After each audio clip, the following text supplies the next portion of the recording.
Everyone. There we go. My name is Daniela Gibbs-Leger, and I'm the Senior Vice President for Communications and Strategy here at the Center for American Progress. And I want to thank you all for joining us here. We are really excited and thrilled to welcome you here for this exciting event.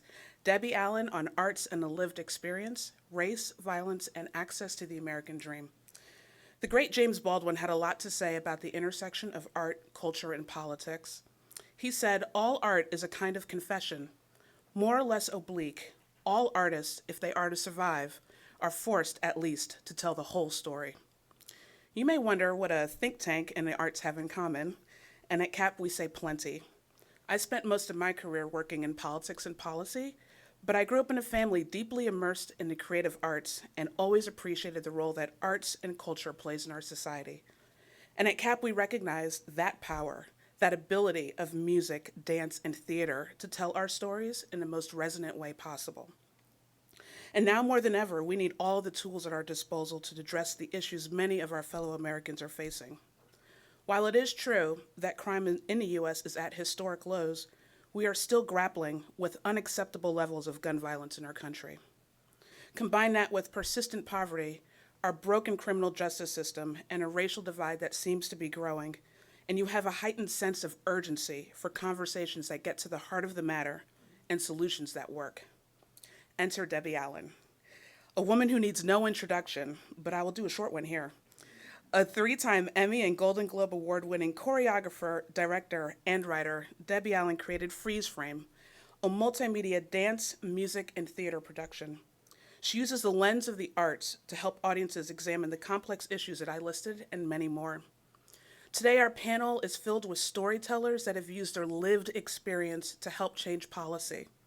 They work to combat gun violence, racism, and poverty using the most powerful elements, their own stories, to create opportunities in their communities and change lives in the process. We are thrilled to have as our moderator Jonathan Capehart, Washington Post editorial board member and opinion writer, and someone who often writes about the intersection of culture and politics. We have a lot to explore today, so without further ado, let's get started. And to start, we have a real treat for you. Matthew Johnson, who is a lead and moral compass in the show, along with Olivia Joseph, will be performing Stand in the Light, the anthem of the show, Freeze Frame.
Say, sun will rise again today.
for me to sit here? I'm gonna sit right here. Assuming that there's a camera to see me. And as everyone comes on stage, we've got actually about more than an hour to talk amongst ourselves, but I get a feeling that we're going to eat up a lot of that time talking with each other before we open it up to Q&A. And I just ask one favor of you on the panel and you out here, if my microphone drops off, let me know, because I'll be so into it I won't notice. We just heard what I think was described as the anthem of Freeze Frame, Stand in the Light. It is it's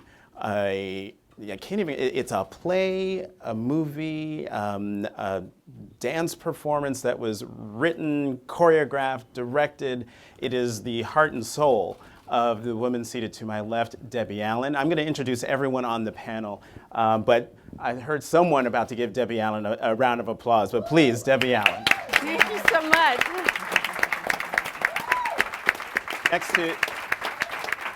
Next to Debbie Allen is Lucy McBath. Lucy McBath is the mother of Jordan Davis, who was killed in Florida because his music was too loud.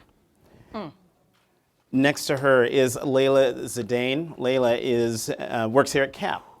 She is CAP Generation Progress Managing Director. Thank you for being on the panel. Jose Osuna are you founder? No. Just Executive Director? Director of External Affairs. Got it. Director of External I want Affairs. Father Greg to come get me. Okay, all right. He is at Homeboys Network, which is a Latino, it's a community organization working with former gang members.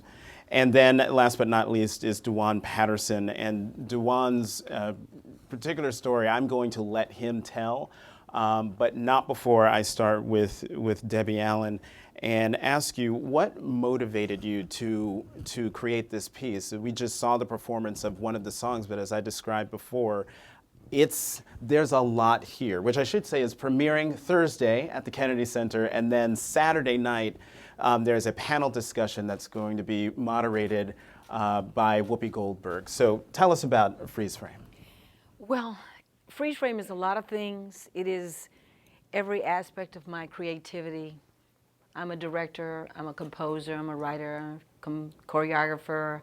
I used everything I could to be a lens through which I could create a voice and a face and expand the footprint of what is really happening in our cities.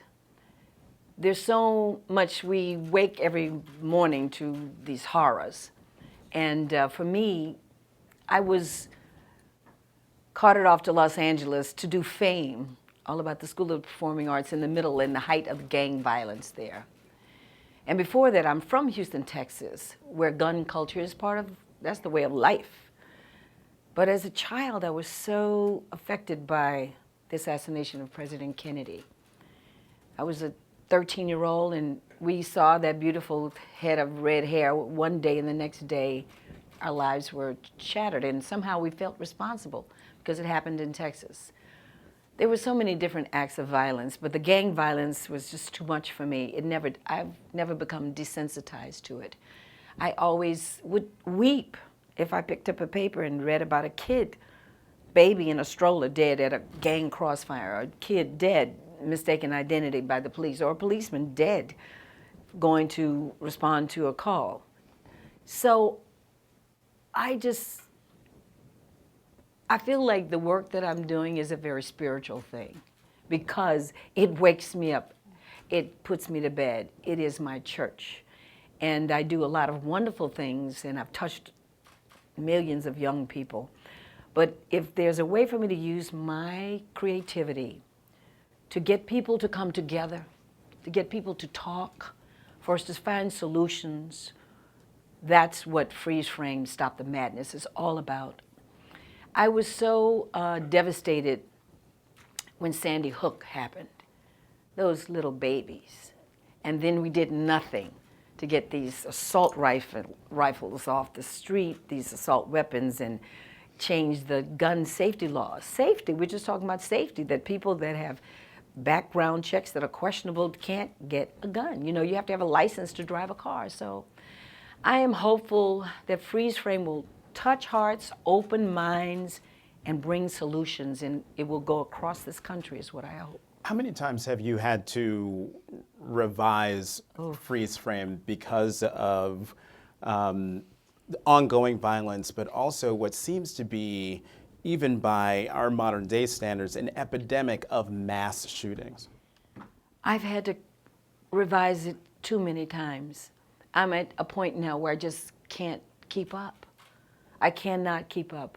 I wrote a song called The Ghosts of Columbine and Sandy Hook are speaking. Innocent souls from Charleston are bleeding. San Bernardino will never rest, not until we fully address this problem as a nation looking for reformation. Then I had to go back and I had to deal with Dallas and Tulsa. It's just, we have to stop this. We can do something about this. You know, when we have something like the Ebola virus, everything shuts down. How many people here died? 3? Maybe not that many. The world stopped to make sure people were safe. Why can't we do that here? We're not saying take guns away. I wouldn't be sitting here if Harriet Tubman didn't have a gun. You know, let's be real. Let's keep it real. But let's have, you know, think about the kids. If you don't think about anything else, think about the kids. You know, our children deserve to grow up. This is America. I've traveled the world as the ambassador of dance for America. I've been to China, to the Middle East, to Africa, you name it. I've been everywhere. Everyone looks up to America. We are the litmus test for freedom, human rights, democracy. And if we can't take care of this, if we can't come together as a people, I don't know, maybe we need E.T. to come down now, right now. So we'll realize that we're all brothers and sisters on the planet Earth together and stop this madness, stop the madness. You know, Freeze Frame Stop the Madness, as we have now all heard and now know, comes from here, comes from the heart. And yet our hearts have been broken continually. I know as a writer, particularly the shootings of police-involved shootings of African American men has just stopped me cold. Like, I can't watch another video. I could barely write about the police-involved shooting 1 block from my own apartment. And so I wonder for you, is the reason why you're able to keep going with this, you've been working on this since, for how long? Well, actively for 5 years, but it's been in my heart since I got off the plane in LA. I started writing it as a movie.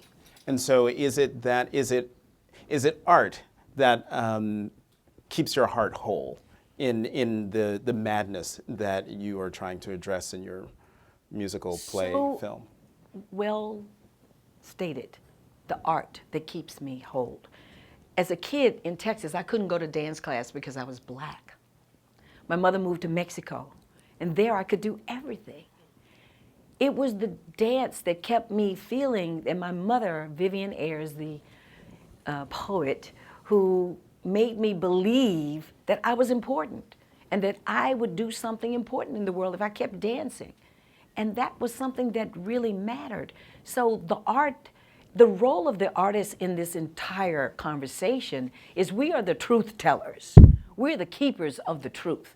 President Kennedy said that. That's why we've been named as part of the centennial celebration of John F. Kennedy at the Kennedy Center, because he stood up tall that the artist needs to let the chips fall. We need to support the artists, because when politicians forget, the art will come back. The poetry will remind them who they are and the diversity and what needs to happen. So I feel that art is very important right now, because this dramatization will allow people to go on in the theater and feel, be inside the neighborhood and experience what happens. And it's a balanced portrayal. The police have their point of view, the children have their point of view, the parents, there's a religious aspect to it. I play the Latina grandmama who's a gang member. She joins a gang to keep her grandson safe. She doesn't feel like she has a choice. Art is by design here to reflect, be a lens through which the world can see itself and think. And that's what we're asking you to freeze frame, stop the mat, take a look at this picture. Where do you sit in this picture? What could you do about it? You know, this is an election year. It's not just this year, it's every year. You know, it's not just about president. Where are we where we have congressmen and senators that won't even bring bills onto the floor that could keep our children safe? Should we not minimize them and get to where they don't get to run more than once? Do we just need to, you know, close the loop on them, let them run once so they come and really represent the people and not some other agenda? I'm here for the children. I'm here for the families and these mothers. Oh my God. Okay. And we're gonna talk to Lucia McBath in a moment, but I want to pick up on something that you said in answer to my first question. And you were talking about, you were reading about people, babies being killed in strollers, a mistaken identity, by people being killed because of that by gang members, by the police, and it made me think of DeJuan Patterson immediately. DeJuan, as quickly as you can, because it is a dramatic story. But tell your story, and then people will understand why I'm giving you the floor. Going into my senior year in high school, it was just a month before school started.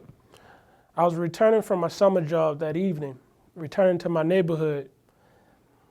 And while I was on my way to my aunt's house, I was listening to ringtones on the phone. And to my surprise, I look up. There were gunmen at my side. They was robbing me for everything I had. I gave them everything I had, and if that wasn't enough, they told me turn around. And when they told me turn around, I was there looking at the person who was trying to take my life. The gun raised above my head, and he pulled the trigger. He left me to die in the street, and they fled. My body went numb, and I had just enough sight, but great enough will to get back up. When I got up, I was wondering, looking for help. And at this moment, I look back up again, and I'm staring down the barrel of another gun. And this time it's not some young punk from around the way. It was the barrel of the police. And they was yelling, telling me, get the F on the ground, get the F on the ground. And they began to start arresting the people who was trying to defend me and speak for me. And here I am with a bullet in my head, blood-stained clothes and everything. I'm still perceived as a criminal. They arrested my family and the community members who was there to defend me. That story is a two-part story of not just about gun violence. It's about police accountability. And I didn't realize that this was out of the norm because it was my norm in my neighborhood. And the only thing I could think of was not to be killed in front of my family by the police. So I just laid there waiting for the ambulance to come that they never called for. So it was this lady inside the neighborhood was calling for the ambulance, and the ambulance returned. The ambulance arrived and administered aid to me. How long did it take for the ambulance to come? About 35, 45 minutes. And when you were, because we were talking about this in the green room before, in the ambulance, what do you remember hearing? I think you said this was the last thing you remember hearing. Last thing I remember hearing was this paramedic. I see him as an angel. They took me to the wrong hospital, and she told them immediately, wrong hospital, and there was some obscenities that she was saying. But I don't know, can he say it? Can he? Oh, okay, no. Danielle's like, no, don't. so she said that, and it made the driver take me to the right hospital, and I arrived at University of Maryland Shock Trauma, and that was the last moments that I had, and I woke up about 3 days later.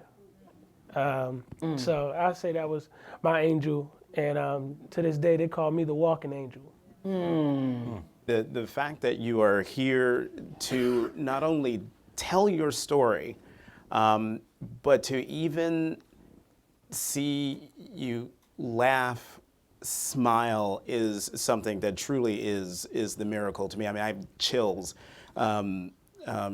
just listening to you tell your story, and just your mere presence here. Walking angel is, I think, an apt descriptor. And you know what's interesting here is that even as you tell the story, I don't sense any anger or bitterness, but what I do hear is resolve.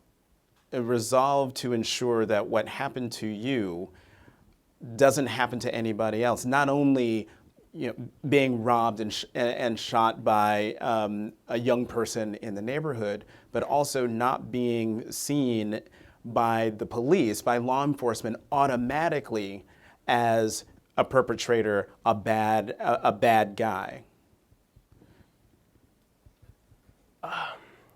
What brought me to this place that I am today and at peace was I wanted to understand what contributed to youth violence and aggression.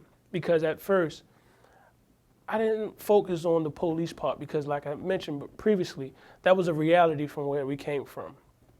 And I didn't realize that I need to bring about solutions for that problem and issue as well until I began to travel and my academic experiences. But when I began to learn about what contributed to youth violence and aggression, and it was something that stood out to me, it was the lack of love and an empathy that I experienced inside my neighborhood.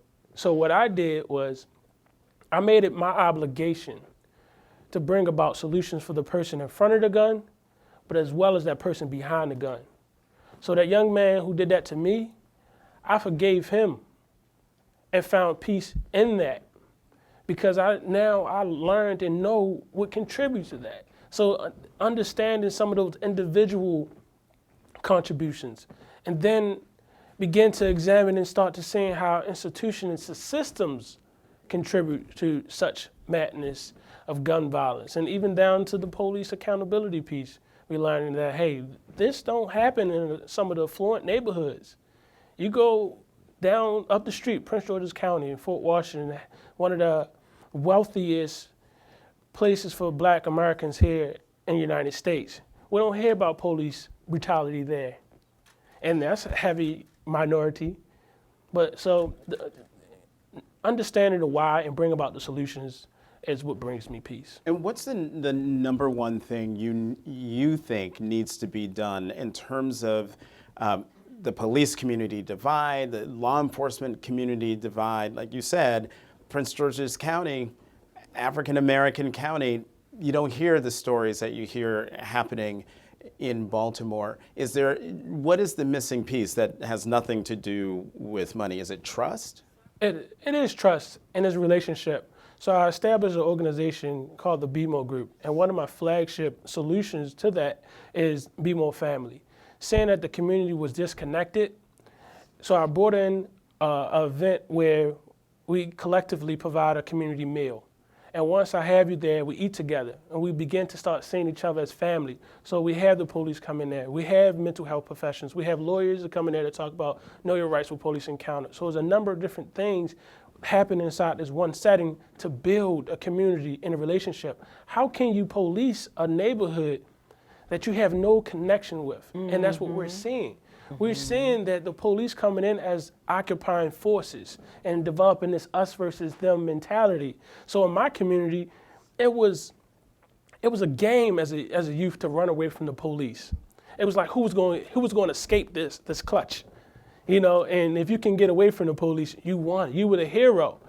And to me, that was fun, and that was life and reality. But we began to ask why. And that was the reasons why, because that level of disconnection there, and it's trust. I can't trust you if I don't know you. I have no level of similarities that we're expressing. So what we're doing now is building that community, come together, and we're saying that it takes a village to really raise a child and be a village.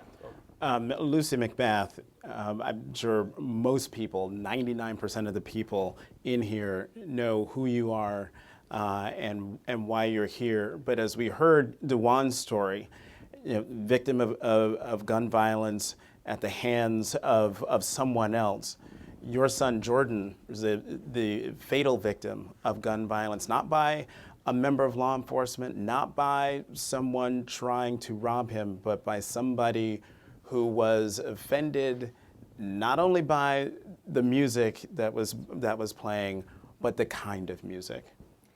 And I would even venture to say that it wasn't even really about the music. It was about the devaluing of young black males, that Michael Dunn actually devalued young black males. He didn't see Jordan and the boys as valuable human beings. So that really was the undercurrent of the gun violence. And because of the extremist gun laws that allow people to act as vigilantes and allow people to decide for themselves who is worthy and who isn't, who is worthy to live and who isn't, then that was really the undercurrent. It was the implicit bias and the racism that he played out against Jordan and the boys. And you think he clearly was operating under old assumptions from a legal perspective, that is, oh, well, I mean, the music was that, what do you call it? Thug music. Thug music. Lord. And that somehow was going to be his, I suppose, get out of jail free card by the legal system. Right. Because those sorts of assumptions, those sorts of biases have worked in the past. Right. And of course, he just, we came 7 months on the heels of Trayvon's murder. So everyone there in Florida, and Florida is the incubator state for a lot of these really extremist gun laws. What happens in Florida, it's a trickle-down domino effect all around the country.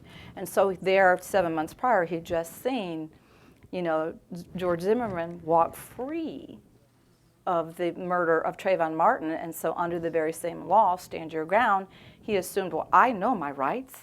All I have to say is that I feared for my life, that they were gangbangers and they were thugs, and I was protecting myself. And he truly believed that defense was going to work for himself as well. How did you feel hearing Michael Dunn, but also a lot of people in the nation, jump to the conclusion that not only was your son and his friends just automatically guilty, but this horrible strain of thought that they deserved what happened to them? Because I got that in my email box when writing about Trayvon Martin and the litany of unarmed African-American men who've been killed over the last 3-4 years. It was extremely painful because there again, I remember talking to Jordan about Trayvon. I remember the day we were standing in my bedroom and he's asking me, Mom, why did that man shoot Trayvon? He wasn't doing anything wrong. Mom, did he just shoot him and kill him because he was black? And so they're having to have that discussion with Jordan and understanding too that, this is a pervasive attitude of a lot of, I'm just going to be honest, white evangelical conservative men in the country. This is their mindset and their attitude that, they are the authority and young black males have no place. Young black males, and even Michael Dunn said it, he said, how dare he even be mad at me for telling him to turn down his music? So there again, it's this whole mentality that, you have to abide by what I tell you as the authority, and if you do not, then I will play out my implicit biases and my divisive opinions and ideas through gun violence because the law allows me to do so.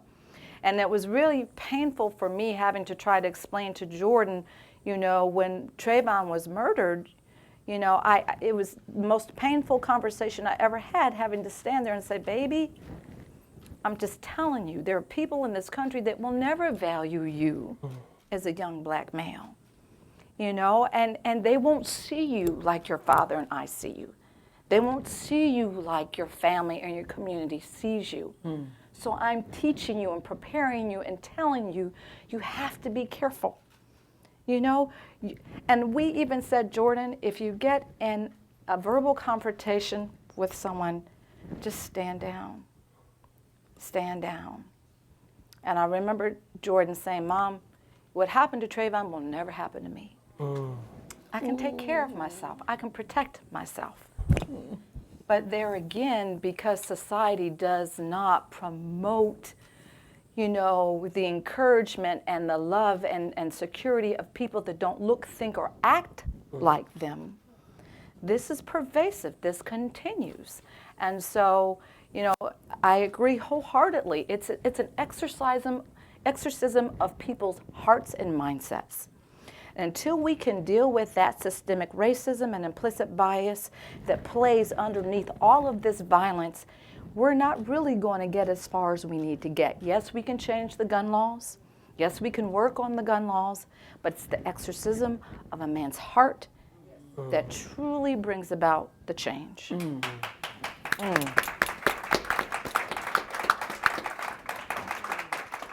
You know what, Ms. McBath, you know what I want you to do? I don't want people to leave here having the idea that the only thing they know about Jordan is that he was murdered in his car because of loud music. Tell us about Jordan. Thank you for that. I'm always so excited when people ask me that, and sometimes people say, well, is it okay if I ask about Jordan? Yes, please ask about Jordan, because it keeps him alive for me. Unbeknownst to most people, Jordan was born and raised in Atlanta, Georgia. Yes, that's where we live. So Jordan is a product of Atlanta, Georgia. Jordan was very fun-loving. He was so much fun to raise, very easy to care for. He loved adventure. He loved going and moving and seeing things. He asked 50,000 questions. He was so inquisitive, and I would have to force him to do critical thinking on his own. I would say, well, Jordan, what do you think? But one thing I do know is that the things that I asked God for him, I've received every single one of them.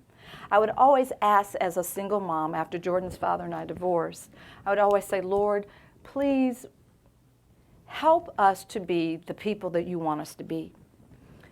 Please give Jordan your godly wisdom and understanding. Please make him a man after the heart of David.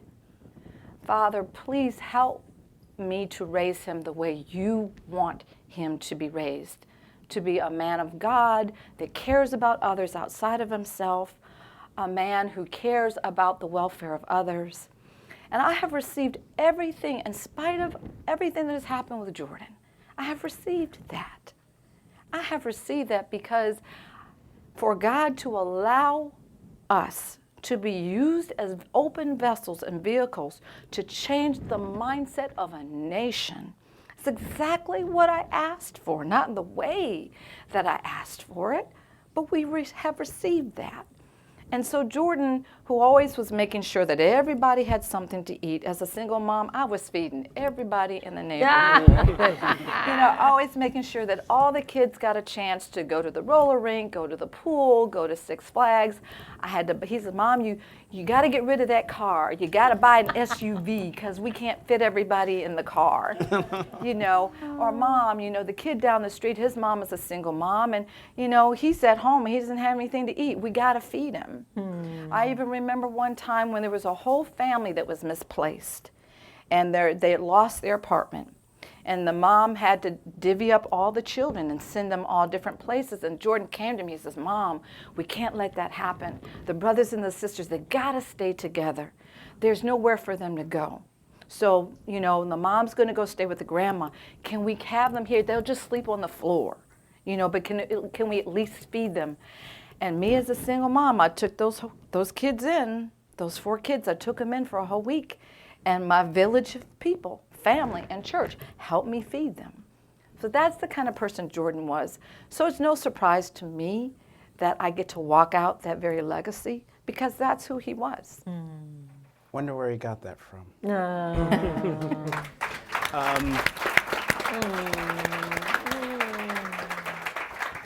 As I pull myself together. Jose, would you please tell us about Homeboys so I can, Sure. Yeah. Homeboys Network, which So- is actually run by Father Boyle, Yeah. not you. Yeah. Sorry. So, Homeboy Industries is the world's largest gang rehabilitation and reentry facility. We're in Los Angeles, California. We've existed for 28 years now under the leadership of Father Gregory Boyle.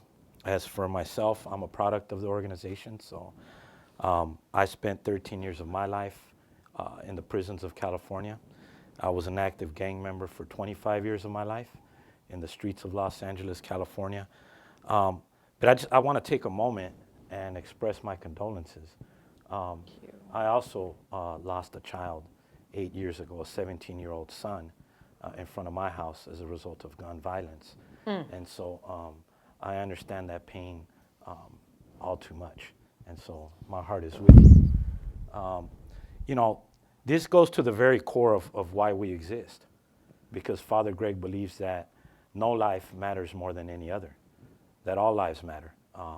And that's why, for myself, you know, I've chosen to embrace the Black Lives Matter movement, because that's why Father Greg started Homeboy Industries, because in his community, there were lives there that mattered less than others.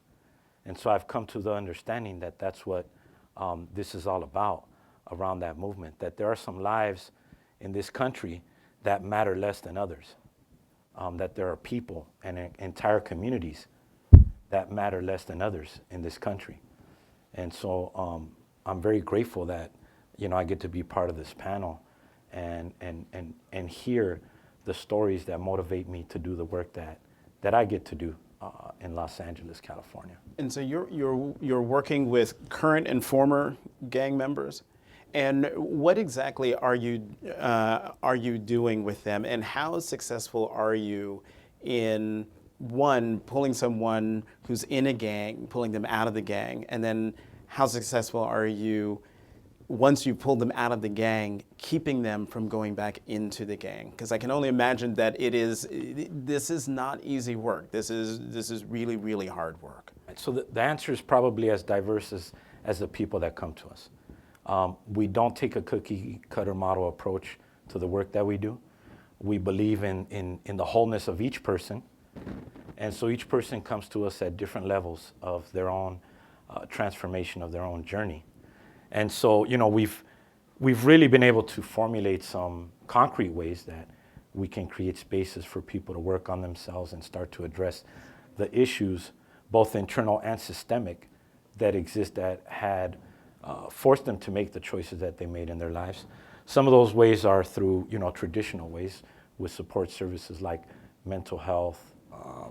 We do a Dancing Heals on Fridays, where we believe that dance does heal, so we have a Dancing Heals class on Fridays. Like that. Parenting classes, I knew you would. Parenting classes, all the traditional ways of supporting someone in dealing with the issues that they come through the doors. But also we've taken a social enterprise model where we've chosen to address one of the needs that is very immediate when somebody is attempting to leave a lifestyle or attempting to reenter the community after being incarcerated, which is a job. So the core of our program is based around providing somebody with a job so that they can receive an income, so that the lifestyle starts to become less attractive to them. While they're on payroll with us, they actually receive support services. So they're going to therapy, they're going to parenting classes, they're going to anger management, while at the same time receiving a skill set, both life skills and later on in their program, job skills as well, through one of our 7 social enterprises. We've got a bakery, cafe, a diner at City Hall. And I just want to talk a little bit about how the perspective has shifted on the work that we do in the community that we serve. So when Debbie got to Los Angeles was in the heart of gang violence, when it was truly an epidemic, and Father Boyle refers to that time in Los Angeles as the decade of death. And so that's why we were born out of that. But as time evolved, we saw that there was the need for so much more. And the thing that was needed the most was a change in how people perceive the people that we serve. So we went from being called, things like Hug a Thug and Father Greg being portrayed, by law enforcement and the media as harboring fugitives, safeguarding their weapons, all those kind of things, to now, 28 years later, we have a great facility in downtown LA. We grew out of Boyle Heights, and so we're in downtown LA now. And, every Tuesday, the chief of police eats breakfast with his top brass in the Homegirl Cafe. The mayor is a constant visitor to Homeboy Industries. Vice President Biden paid us a visit this year with 10 minutes notice to the cafe. That was quite an like adventure. Uncle Joe. That's quite an adventure. Are you home? Already. Coming over. And just last week, I was able to partake at a My Brother's Keeper showcase at the White House. So the shift has happened. The perspective has changed. But now what we're really working on at Homeboy Industries is advocating toward policy change that will impact in a positive way the community that we serve, because for too long, the policies that have existed have impacted our community negatively. So it's time to really make that change policy-wise. As you were talking, you're talking about how hard the work you're doing with the people, the young people you serve, and I was thinking, well, if they're in gangs and you're getting them out of gangs and trying to keep them out of gangs, how much of your time is spent battling the gangs that don't like what you're doing? Well, we spend very little time doing that, to be honest with you. One of the reasons is because of the relationship that Father Boyle has built in Los Angeles with the gang community. So we don't deal with gangs, we deal with gang members. That became very clear that that's the route we had to take very early on. So we're not gonna validate any illegal enterprise, any illegal organization more than it already is, but we're gonna deal with the individual that is seeking the help. So have there been repercussions over the years? Yes, initially it was very hard for Father Boyle. He had things happen to him like guns being pulled out of him in the middle of mass, being shot at in the streets of Los Angeles. That was very early on. But because this man chose to live in the community that he said he wanted to serve, so he's been a resident of Boyle Heights all 28 years now that he's chosen to serve that community. Because he did that, and because he didn't give up, and because he really listened to that community, it gave him a relationship of trust very unlike any I've ever seen. Being a former gang member myself, I understand the challenge that he had very early on. But when I heard about him, I was still in that lifestyle.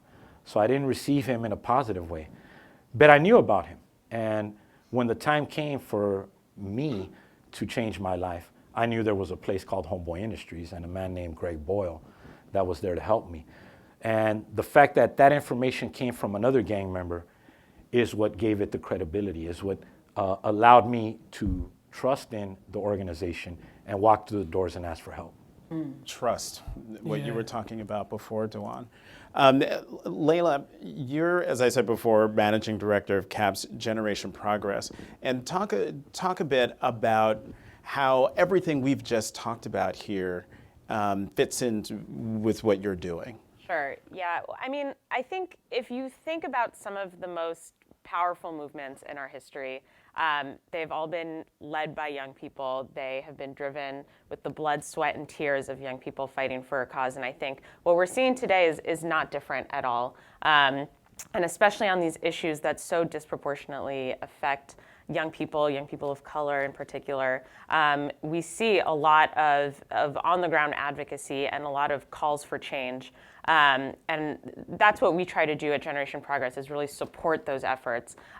Debbie, you said, we're the truth tellers. And I think that is so important in the work that Generation Progress tries to do in terms of lifting up the stories of those who have been impacted by injustices within the criminal justice system, gun violence, poverty, lifting up those stories, but not just sharing their stories of pain, but also their stories of power and how they are advocating for change at the local level, at the federal level, meeting with their local police chiefs or sheriffs or council members.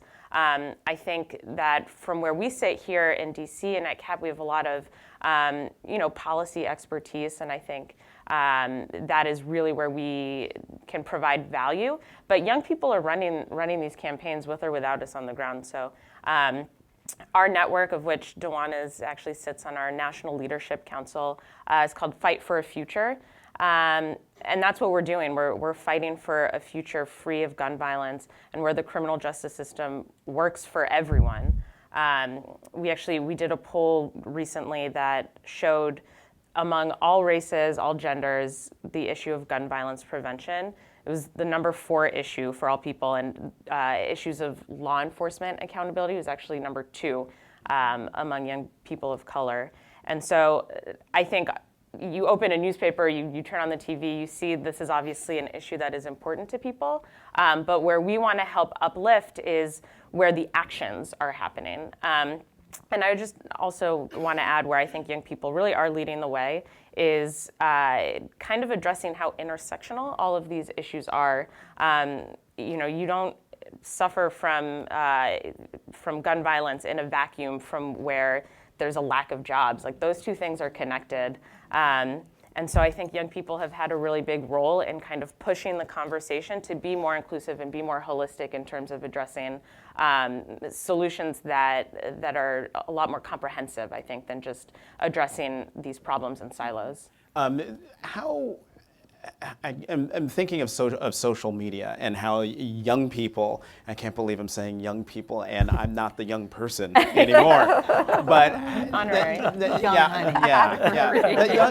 Yes. Well, I mean, a lot of these things, I mean, we learned about Trayvon, we learned about Jordan, and we learned about so many of these other shootings because of social media, because young people came out with their phones, they videotaped, they did messaging, and in a nanosecond, seemingly, the world knew what was happening. I mean, maybe I'm just asking a rhetorical question, but you were just saying that young people are not, I mean, they're doing stuff. Absolutely. I think, sometimes I think what would happen if we had Twitter in the 60s? Or what would our world look like if we had access to the kind of tools that we have today? Still be hateful. That much we know. Twitter in the 60s, could you imagine? But more people would have known about it earlier. I think kind of the citizen journalists that young people have been unfortunately forced to become in terms of broadcasting some of the injustices that may not happen in your community, but is happening in their community, and they're going to be loud and share it. I think it's also a really good platform for people to learn and grow from activism that's happening in other corners of the country. Social media has become such an important organizing tool, both in terms of kind of getting the word out about your own efforts, but saying, they did a protest here in this way, and maybe this would work in our community too, and kind of learning and trying out new things. I think that's a lot of what our network tries to accomplish. But if you think about the movement for Black Lives, that started as a hashtag, and now it's really impacting policy decisions at every level. And that wouldn't have been possible without social media. Everyone, feel free to jump in here. But Debbie, I saw you're scribbling down a lot of notes. Well, I'm always listening and learning, and I'm expanding, and I'm always thinking about things that I want to remember. The young people have led the movements that have been so impactful. I mean, I was a part of that. I was at Howard University when Say It Loud, I'm Black and I'm Proud came out. I was at Howard University when we took over the A building because we wanted Black studies. We didn't want just a European education, even though I was a student in Greek studies. But we took over the A building. Just so you know. Our parents, I did graduate now. Our parents sent us eggs, boiled eggs, orange juice. There were no cell phones, thank God. My father was begging me to go home, get out of that dorm. I was not answering the phone. We never thought anything bad could happen. And then, a month later, Kent State happened, and the National Guard killed 4 students. We were in shock. We were in shock. that students protesting the war in Vietnam if the students are quiet, there's no life in the country. That was my mantra when I took over a different world. Right. Yeah. If the students, the young people are not speaking, the country is dead or on its last leg, is on a respirator. No. So I was just making note of that. That's so important. Young people have got to have a voice, and everybody with a cell phone can be an activist. Yes, they can. You know, we saw this in the Arab Spring. You know, it's not that far away. It's still happening.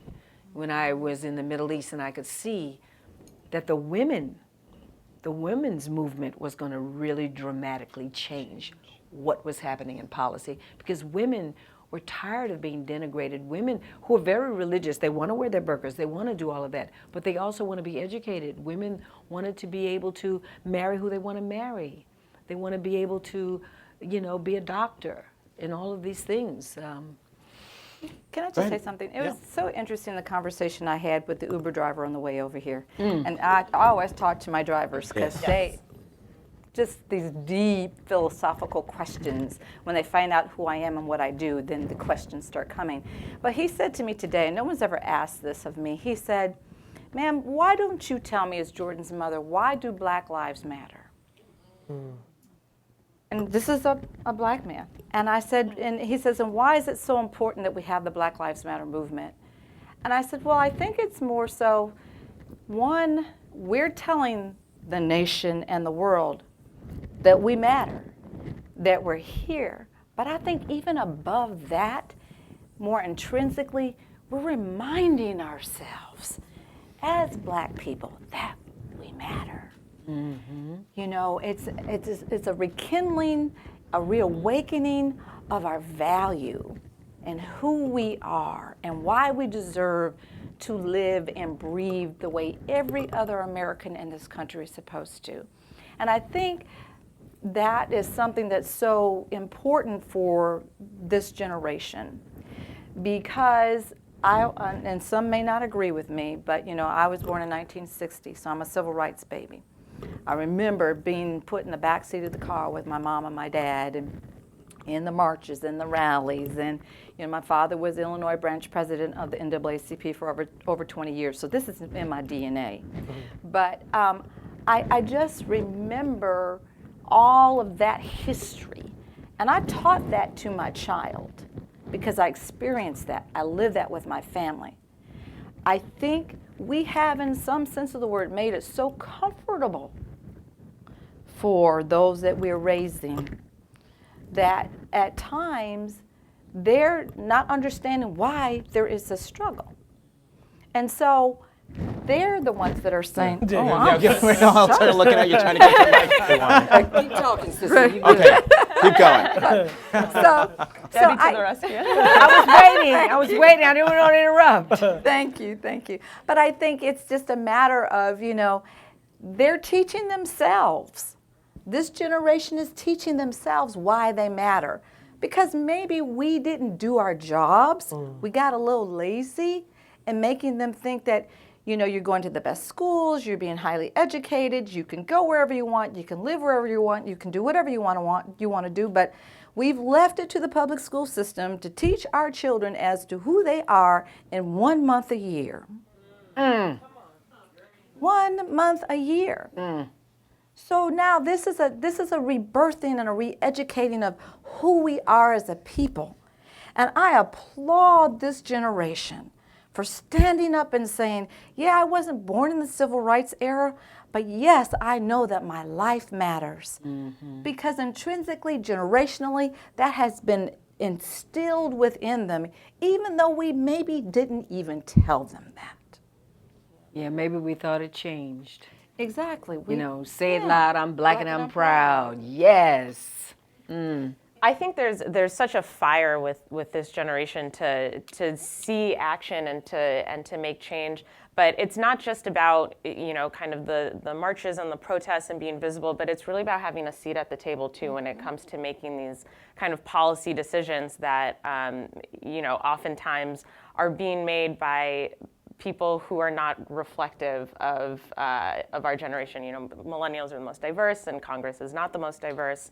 And so I think, to put it nicely, and so I think it is really important to make sure that we're intentional about being inclusive of the perspectives, the lived experiences, and the ideas and suggestions that young people have, because oftentimes, you know, there are solutions that maybe a policymaker, a legislator, or county sheriff, you know, whatever, might not think of or might not understand the nuance of what the implication of in terms of potentially over-criminalizing somebody with legislation. But we need to be inclusive of young people, people of color, LGBT folks. I think we need to make a real effort to make those voices heard as well. And it's not because for lack of not sharing our stories. We're telling them. Mm-hmm. I think for me, that speaks to how we've underestimated this generation in their interest in the issues that exist. You know, for me, that was the case. I didn't know that I could participate. And I'm not counting myself among the young people. I'm with you. But what I've discovered at Homeboy is that if the door is open, people will walk through. You know, I get to go down to LA City Hall. I get to go up to the state capitol, and I get to come out here to DC a lot. And every opportunity that I get, I bring a young person with me that has been involved in the criminal justice system, that is coming out of the gang lifestyle, because I want them to understand that their voice does matter and their voice is relevant. And it surprises me, sadly, how many of them didn't realize that they mattered, that their voices mattered, that they could walk into an elected official's office and demand to speak their truth to them. And as they've discovered that, they want to engage, they want to participate, they want to be at the table because they don't want to end up on the menu. You know, what this generation has discovered. And so I believe that the generations before this, we've underestimated how interested this generation is, how involved they want to be, and how powerful and strong they can be around this movement. Dewan, I know you wanted to jump in, and I'm going to open it up to questions, and I'll tell you the ground rules after Dewan. We bring up a lot of interesting points, from talking about the importance of the civil rights movement down to the current movement for Black lives and the young generation, social media. And we did feel disempowered and voiceless for such a long time, because we were those children that's sitting here waving, trying to get your attention on our issues.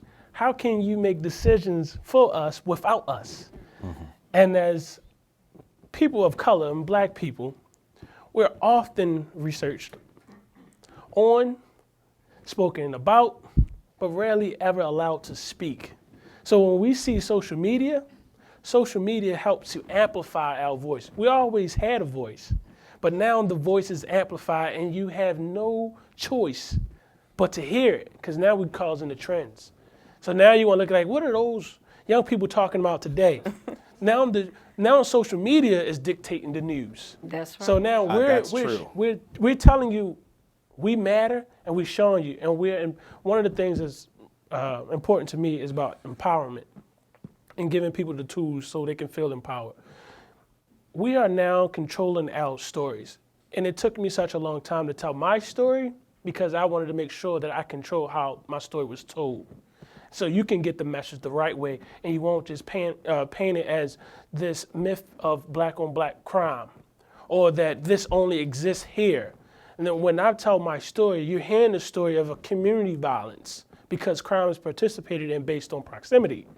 And that's what I'm doing now to debunk, and I'm going into the art of storytelling, because that's one of my talents. Yes. I love using my story to change history. So now I'm telling the story for not only myself, but for those other people that don't get the opportunity to sit on panels or get their voice amplified. I'm here to represent them and the people who are no longer here with us in the physical form to tell their story. I'm showing you what we can be if given an opportunity, and we're using social media to do that as well.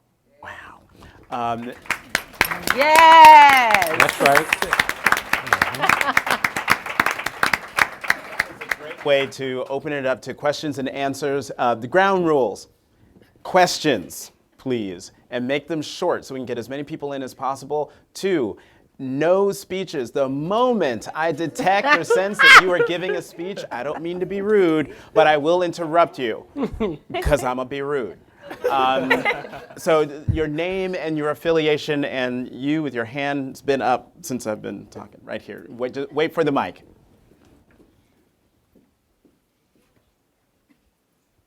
Thank you. My name's Todd Wiggins. I have a simple question.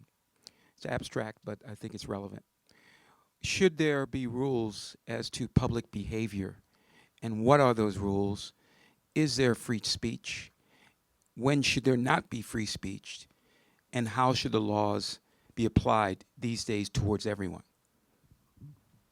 Wow. It's a very comprehensive question. That's a big question. And excellent, too, given where we are as a country right now. Who wants to take that?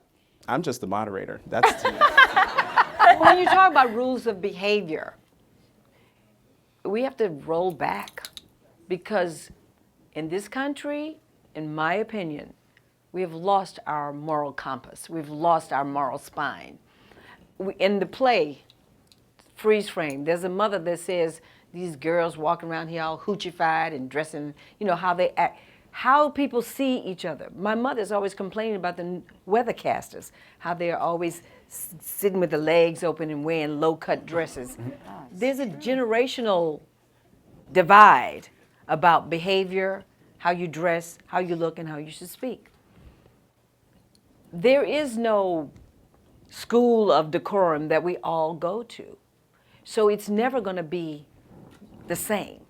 I don't think it's possible because so many people see things so differently. Half full, half empty. How do you see the glass? It's a big question because I think freedom, real freedom, is not just being able to say something out loud or being able to dress a certain way, but real freedom is also respect, respecting the differences. Real freedom is respecting the differences between us and allowing that. That is something we need to go back and learn. And I think the educational system needs to be put on notice about how we're teaching young people. We're not teaching them a lot of things that maybe were learned many years ago. So I think the moral spine of America is a little shattered, is really shattered right now to have a unified conversation. Jose, you Can I add want to something? jump in, and then there was a question in the back. For me also, there's the other side of that behavior, right? So police behavior, police being trained on different cultures and how to deal with different people in different ways. One of the things that we've been doing in LA is providing training for the LAPD on how to deal with young people, because you're going to have to deal with a 16 or a 17-year-old in a very different way than you're going to deal with a 37-year-old. The reaction is going to be very different. Law enforcement should be trained on those differences, because I don't think it's fair to expect people to change the way they speak or the way they dress. It's unfair to do that because every culture is different. Every community is different. And so I think the burden is on law enforcement to become more culturally competent, receive better training so they can deal with different behaviors in different ways. Can I add something really quickly? Sure. I think in terms of policies or how we want to enforce that, it's really important to look at the root causes. Like why is this behavior happening? And oftentimes, we don't want to treat the symptoms, but we want to look at what is the real problem there and target our legislation and policies at that. Red T-shirt right there. Hi. Jonathan, first of all, I was really shocked what you said about the PG County Police. I'd like to see you do a series of columns on just what police force in the metro area is more dangerous than the PG County Police institutionally, okay? Your question. That was one question, is when will you do that? Now, and my question to the panel here is, one of you said that maybe you haven't done your job well enough. frankly, it is white folks that haven't grown up. It's white folks that have kept racism alive, okay? I don't think you should be blaming yourselves for this. White folks need to take responsibility for the racism that continues to exist in this country. And there's always accountability on both sides, though. Yes. I mean, realistically, there's still accountability on both sides. Right here, purple sweater. Purple sweater, thanks you. I couldn't say. I wonder if the panel could share their reflections on how much trauma this country has experienced even in the last 6 months, starting with the Pulse nightclub. My son is 8. This summer I had to explain to him why he could not run from law enforcement. Last week, as somebody who does campus sexual assault and other things and who has always told him no means no, last week I had to explain to him what sexual harassment meant because I was concerned about what he was going to hear in school.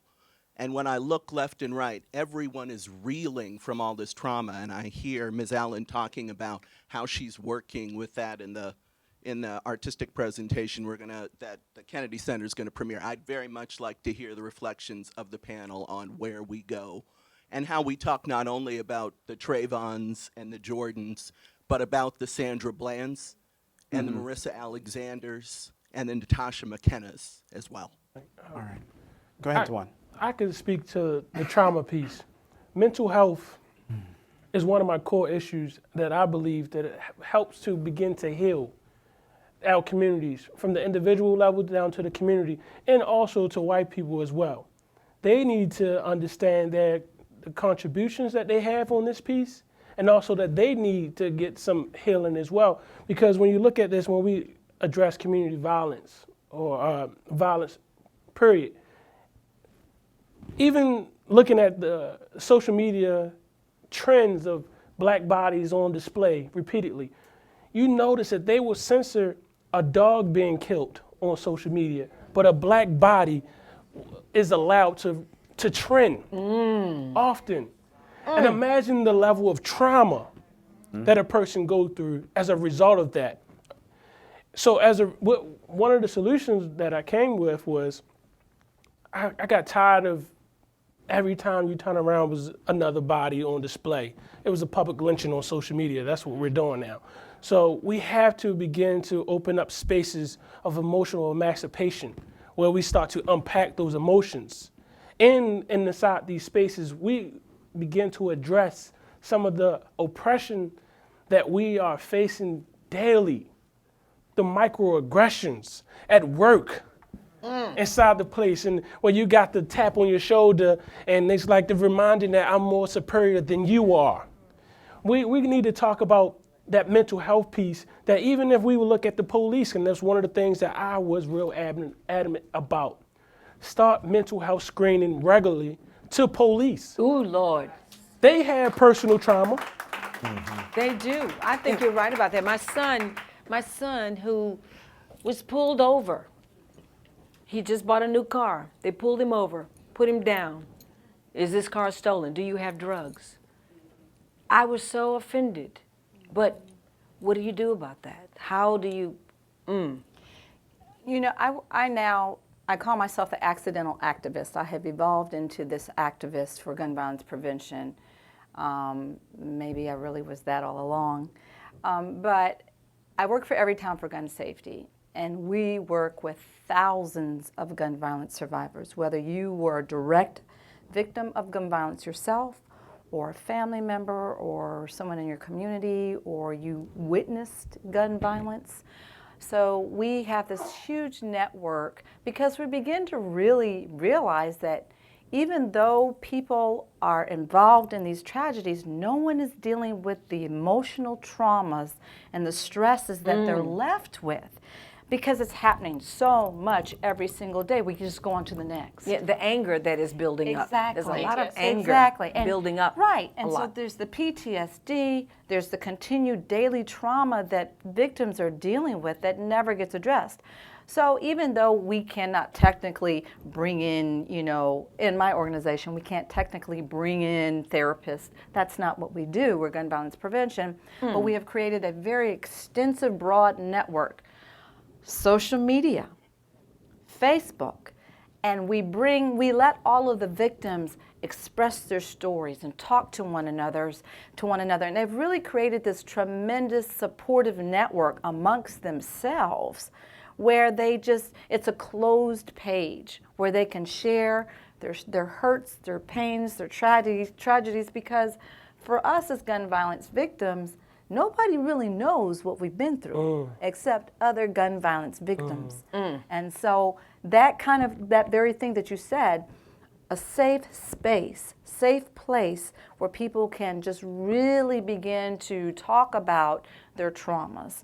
And then, absolutely, the mental health piece is extremely important because the mental health community has been very reluctant to get involved in the traumas that people are suffering with all around the country from gun violence.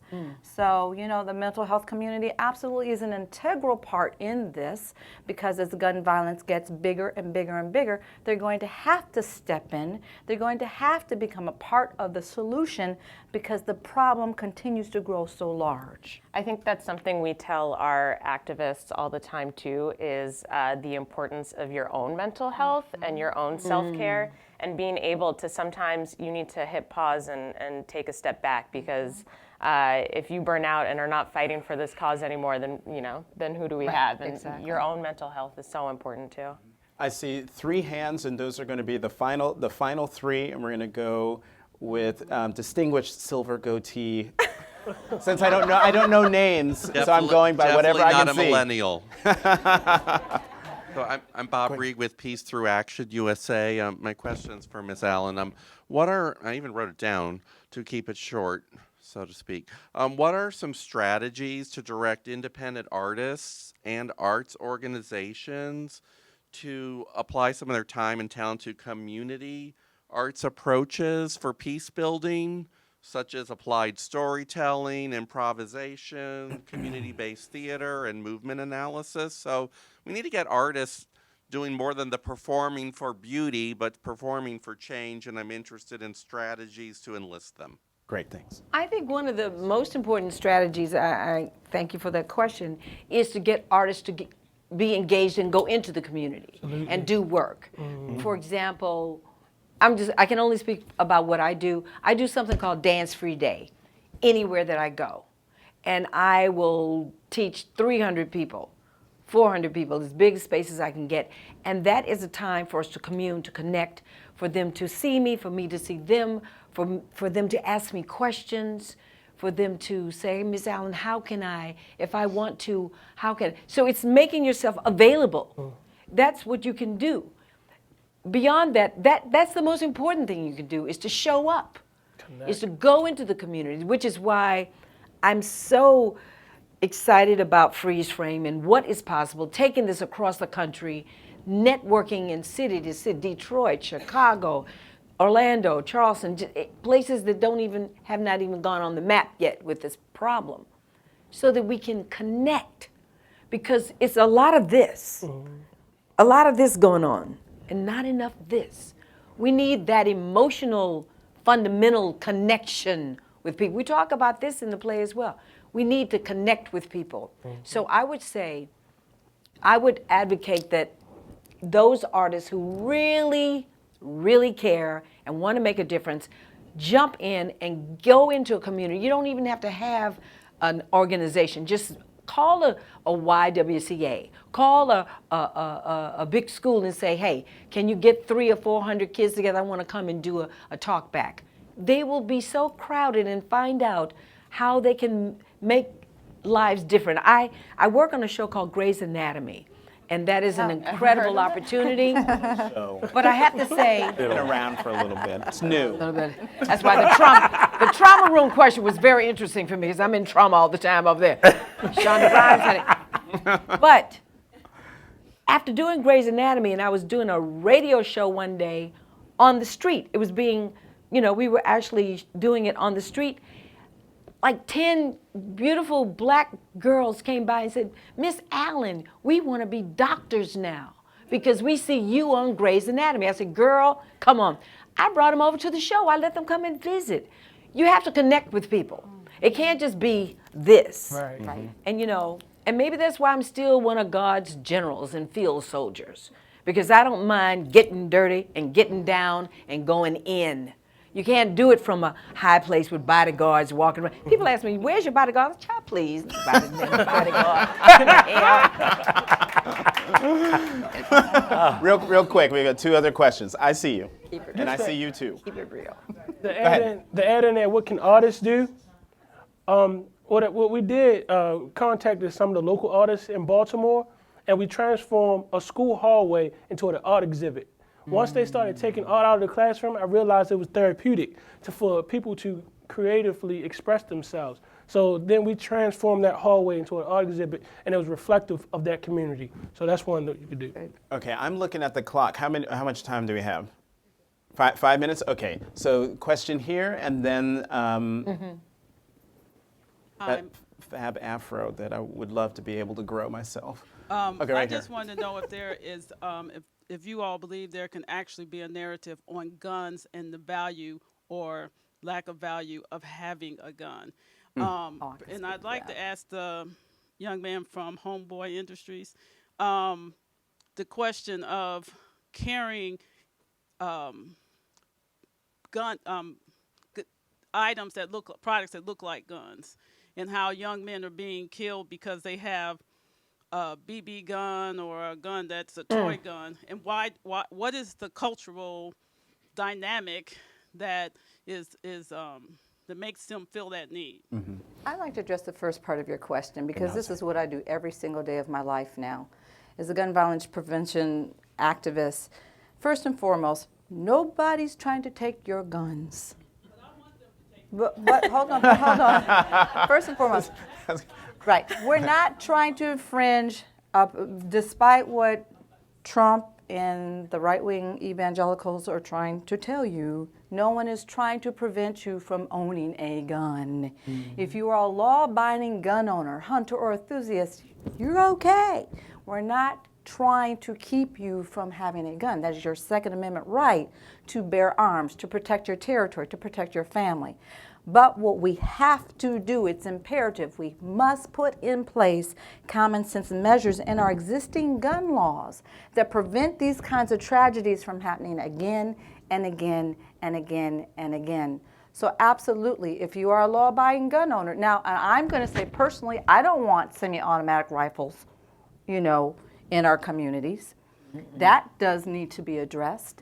But we cannot infringe upon an individual's right to own a gun if they choose to, because most people in this country are law-abiding gun owners. So we don't want to make it bad for all those people that are using their guns properly. But what we have to do is we really have to focus on the existing gun laws to make sure that people like George Zimmerman and people like Michael Dunn and people who shot him do not have guns in their hands if they really shouldn't have them. And Jose, do you want to address Yeah, the question? for me, that goes to something that I believe has been happening for a long time. It's just become more visible now. But it goes back to training for law enforcement. So can we put better rules or laws in place as far as toy guns and things like that? Absolutely, I believe we should. But I still believe that the burden falls on law enforcement to have better training to be able to differentiate between a threat and a non-threat. And the last question, Okay, I'm here. Pernell Lilly. I've watched Debbie Allen grow up. Oh my God, I just want Pernell. her to do Oh my a God. little comment. How did Mama rear, 3, 4 children that emerged with a social consciousness and the love of art? Oh, what a great question. Pernell Lilly, oh my God. My mother, Vivian Ayers, who we call the space age poet, reared her children to go out and do something in the world by making each one of us believe that we were important. She made us believe, she made us know that those stars in the sky, the sun coming up and down, we were part of that. We were part of the universe, the beauty of the universe, and that we had to play our part, and that our part was important.